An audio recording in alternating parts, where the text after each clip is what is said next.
aking saging na may harina. Dito sa Bisaya ang tawag niyan ay pinaypay.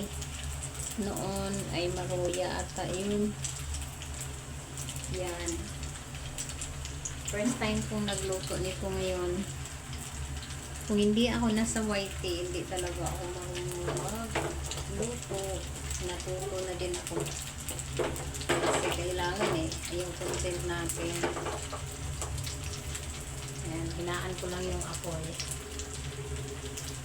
Noon, nanood lang ako kay mama ko na at saka sa tiyahin ko na nagluluto nito. Ay.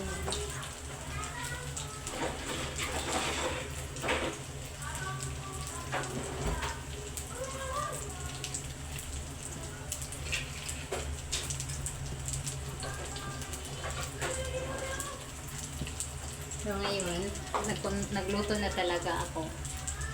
Ang saya kasi yung mas maganda kasi magluto, makasave din. Ang nilagay ko nito ay hindi cornstarch, hindi harina, yung flour. Niba ko.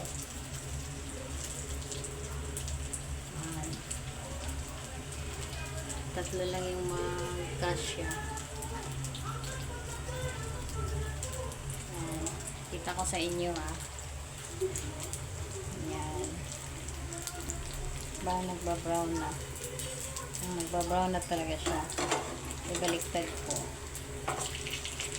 Yan. Ayos din pala ang aking luto. First timer. Gustong matuto.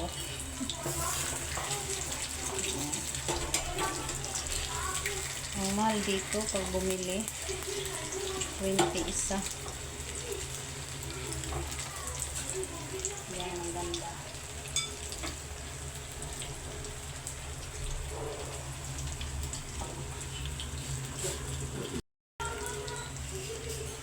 Malapit nang maluto ang aking maruya.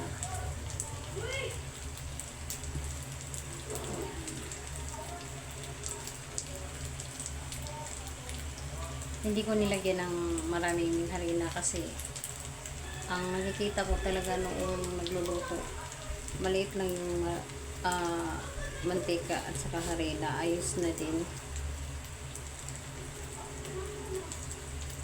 Pero iba, yung bang espiso yung paggawa nila sa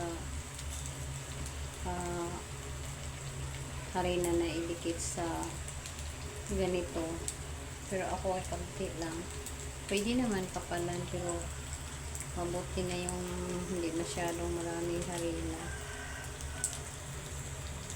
Tingnan ko kung luto na ba. Maganda to pang merinda. Oh, brown na sin. Last one, nabaliktad. Nakasave na ako 20 isa dun sa labas. Ang sarap talaga nung pag dumaan tayo may nagtinda ng ganito. Magpabili talaga tayo, diba? Pero ngayon marunong na akong magluto. Magluto na lang ako, diba? Ang sarap pa. Hindi na lang pagkahinog sa saging.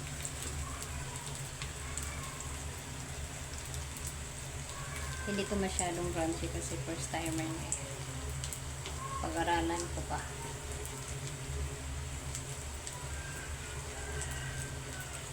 Pag isang araw wala ako ng nagawa long video. Mag-isip talaga ako kasi maganda yung may upload ako. Isang beses lang. Sa long video. Yan. Malapit na akong makatikim sa aking niluto na hindi bumibili sa labas. Ingay ng bata. Malayo na naman yun dito. Kaso lang ingay talaga. Ayan. Ang aking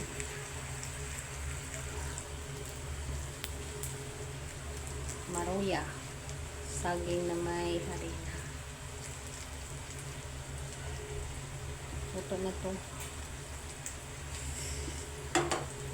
Pinaliktad ko na. Lagyan to ng asukal. Ay di masarap na, diba? Ayun, masarap yung mag-brown.